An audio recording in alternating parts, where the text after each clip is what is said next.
नमस्कार। आज मैं आपको बताऊंगी आसान और सरल तरीके से आपके जो भी कमेंट हैं उनके जवाब। तो देखिए, जो आपको दिक्कत हो रही है आज मैं उनके जवाब दूंगी। अब देखिए, सबसे पहले मैं आपको यही बताऊंगी, जैसे मैंने आपको बताया है कि पीछे का पल्लर हम अगर 14 इंच का लेते हैं तो आगे का पल्लर हमें 1.5 इंच ज्यादा लेना है, क्योंकि जहाँ देखो वहाँ पर वही कमेंट आ रही है, आगे का पल्लर हमारा छोटा हो जाता है। तो अगर आप दोनों पल्लरों को लंबाई में बराबर लेंगे तो आगे का पल्लर तो छोटा होगा, क्योंकि उसमें हम प्लेट डालते हैं, टक्स डालते हैं, तो वो हमारा छोटा हो जाएगा, तो पीछे का बड़ा हो जाएगा। अगर आप आगे का पल्लर 1.5 इंच लंबाई में ज्यादा लेंगे तो देखिए यहाँ पे जैसे मैं आपको कटिंग करके बताती हूँ किस तरीके से आपको कटिंग करना है। अब जैसे ये हमारा कपड़ा है तो यहाँ पे देखिए ये डबल है, तो मैं आपको एक एक पल्लर बताऊंगी अलग से। तो मेरी तो यही कोशिश होती है कि आप अच्छे से सीख जाएं। और देखिए, जो लोग बोल रहे हैं कि इसमें अपर चेस्ट और फुल बस्ट क्या होता है, तो देखिए वैसे तो इसमें ब्लाउज में बहुत सारे ऐसे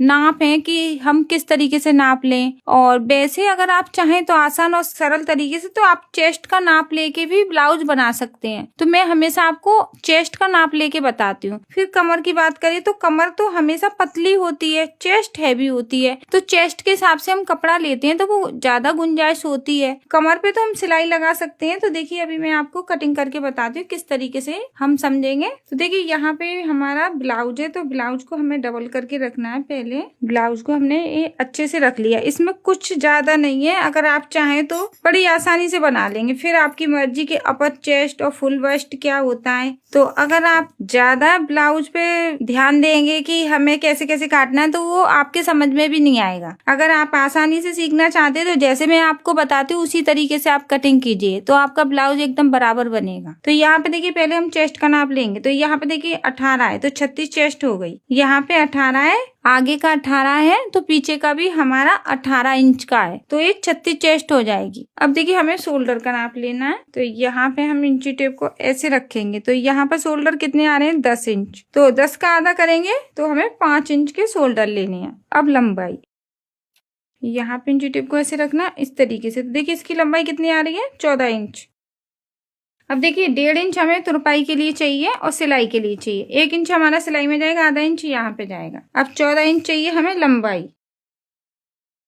14 इंच की है हमारी लंबाई हो गई। अब हमारे जैसे शोल्डर थे 10 इंच, तो देखिए 10 इंच हमारे शोल्डर थे, तो हम यहाँ पे लेंगे शोल्डर अपने 5.5 इंच, 5.5 इंच के हमने शोल्डर ले लिए। अब आरूमल लेंगे, वो लेंगे हम यहाँ पे 6 इंच। अब देखिए जैसे हमारा पीछे का पल्ला था 18 इंच, ये 18 है ना, 18 का इस तरीके से आधा करेंगे तो यहाँ पे कितना आ रहा है 9 इंच। ये हो गया हमारा चेस्ट। अब हम यहाँ पे सिलाई के लिए लेंगे 1.5 इंच, हमें सिलाई के लिए लेना है। ढीला करना है तो कर सकते हैं इसको, तो 1.5 इंच होना ही चाहिए यहाँ पे। आधा इंच हम यहाँ पे ऐसे गोलाई, 2.5 इंच की हम गले की चौड़ाई लेंगे इस तरीके से। अब गले की जो लंबाई है उसको रखेंगे, देखिए गले को हमें रखना है इस तरीके से, रखना है हमें गले को।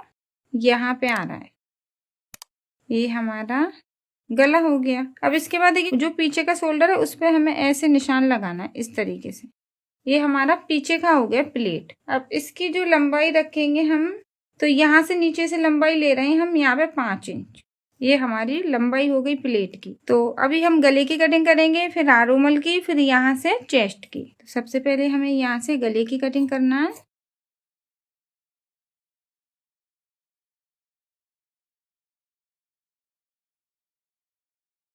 अब देखिए ये पीछे का हो गया। अब हम क्या करेंगे, जब आगे की कटिंग करेंगे ना, तो इसको हमें कैसे रखना है, इस तरीके से हमें रखना है। यहाँ पे हमने इसको रख लिया, ये हो गई हमारी चेस्ट, ये हो गया हमारा शोल्डर। अब हमें यहाँ पे लेना है 1.5 इंच, क्योंकि आगे की साइड हम तीरा लगाएंगे, प्लेट डालेंगे, तो हमें ज्यादा लेना है आगे का पल्लर। और यहाँ पे हमें ये आरूमल, ये आरूमल हो गए, ये चेस्ट हो गई। लंबाई हमने ज्यादा ली है पीछे से। अब हमें गला भी यहाँ पे 2.5 इंच का लेना है, क्योंकि आगे का लिया है तो पीछे का भी 2.5 इंच का। गले की लंबाई आप अपने हिसाब से ले सकते हैं, 6 इंच का भी रख सकते हैं, 7 इंच का भी रख सकते हैं। वैसे 6 इंच का नॉर्मल होता है, जो नए लोग हैं वो 6 इंच का ही रखें। उसके बाद यहाँ से गोलाई, अब देखिए हमें आगे की साइड क्या करना है, आधा इंच हमें यहाँ पे कटिंग करना है कि झूलना है। इस तरीके से हमें ध्यान रखना है, झूलना है तो आधा इंच यहाँ पे कटिंग करना है। अब हमें तीरे का निशान लगाना है, तो यहाँ पे लगाएंगे हम तीरे का निशान 13 इंच पे, इस तरीके से। अब देखिए हमें क्या करना है, अगर हमने यहाँ पे हमारा तीरा आ रहा है 4.5 इंच, तो हमें यहाँ पे 1 इंच कम करना है। 4.5 इंच है ना, तो 1 इंच यहाँ पे हमें कम करना है, इस तरीके से। अब इसको हमें देखिए ऐसे करके लेके जाना है, इस तरीके से, ऐसे शेप में। तो इस तरीके से भी आप तीरे को कटिंग कर सकते हैं। अगर आप चाहें तो इसको, जैसे हमने सीधी लाइन खींची है इस तरीके से, तो यहाँ पे भी आप ऐसे शेप में कटिंग कर सकते हैं। देखिए तीरे को, तो ये 2 तरीके हैं। यहाँ पे कम करके आप कटिंग कर सकते हैं या यहीं पे कटिंग कर सकते हैं। तो इस तरीके से तो हम तीरे की कटिंग करेंगे। अब हमें टक्स का निशान लगाना है, तो यहाँ पे हम टक्स का निशान 9 इंच पे भी लगा सकते हैं, 9.5 इंच पे भी लगा सकते हैं। इसमें कुछ नहीं है, आधा इंच कम या ज्यादा रहेगा तो वो ऊपर की साइड ना जाए, प्लेट नीचे की साइड ही रहे, यहीं पे नीचे की साइड, तो वो ज्यादा अच्छा रहेगा। तो यहाँ पे जब हम टक्स का निशान लगाते हैं तो 32 और 34 चेस्ट पे हम 9 इंच पे भी निशान लगा लेते हैं। 40 चेस्ट है तो हम उसको 10 इंच पे भी निशान लगा लेते हैं। वो चेस्ट के हिसाब से लगाते हैं। तो इसमें कुछ एक सिंपल तरीका है कि आपको यहाँ पे पहले चेस्ट का नाप लेना है, उसके बाद आप कमर पे चाहे तो आप यहाँ पे देखिए 1 इंच का भी इसको ऐसे करके दबा सकते हैं। अगर आप चाहें तो 2 इंच का भी इसको ऐसे दबा सकते हैं। तो इसमें एकदम आसान और सरल तरीका है, और मैं हमेशा आपको आसान और सरल तरीके से ही बताना समझाना चाहती हूँ कि आप इस चक्कर में ना पड़े कि फुल बस्ट और अपर चेस्ट। मेन चीज तो चेस्ट है ना, यहाँ पे आएगी आपकी जो चेस्ट है हैवी, तो यहाँ से आप गुंजाइश ले रहे हैं। तो कमर पे तो आप कैसे भी सिलाई लगा सकते हैं, इसको कम भी कर सकते हैं, कमर को ज्यादा भी कर सकते हैं, गुंजाइश तो आपको बराबर मिल रही है ना।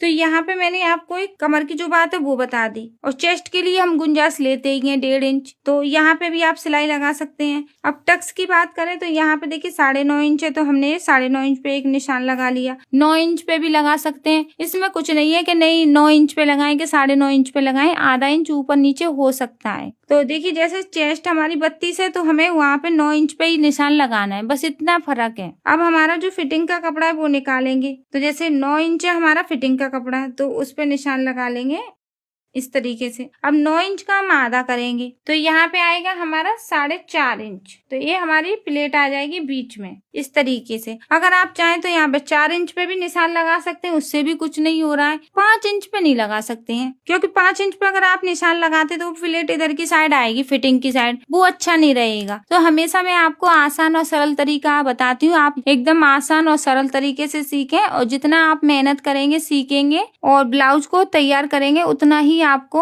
आइडिया आएगा और सिलने में भी आसानी रहेगी। अब देखिए प्लेट की बात करें तो हमेशा हमें प्लेट डालनी है वो 2 इंच की दूरी पर रखनी है। अब ये प्लेट हमारी यहाँ पे आ गई, तो यहाँ पे हम क्या करेंगे, 2 इंच दूर रखेंगे प्लेट को, यहीं पे इसका निशान लगा लेंगे, देखिए यहीं तक। इसी तरीके से हमें ये दूसरी वाली जो प्लेट है यहाँ पे 2 इंच पे निशान लगाना है, इस तरीके से 2-2 इंच की हमें दूरी रखनी है प्लेट की, यहाँ पे एक निशान। तो इस तरीके से हम निशान लगा लेंगे प्लेट का। तो आशा करती हूँ आपको मेरी ये वीडियो समझ में आई होगी। अगर आपके कुछ समझ में नहीं आया है तो प्लीज मुझे कमेंट करके जरूर बताएं, फिर मैं कोशिश करूंगी आपकी जो प्रॉब्लम है वो सॉल्व हो जाए, कि आप अच्छे से बनाना सीख जाए। फिर तो आप जितना ब्लाउज को बनाएंगे, सिलेंगे, उतना ही आपको आइडिया आएगा। अलग अलग तरीके के भी आप ब्लाउज बना सकते हैं, डिजाइनर भी बना सकते हैं, लेकिन आप पहले एक कटिंग करना और स्टिचिंग करना सीखें। वीडियो अच्छी लगी है तो प्लीज मेरी इस वीडियो को लाइक और शेयर जरूर करें, और जो भी नए लोग हैं वो हमारे चैनल को सब्सक्राइब कर लें। धन्यवाद।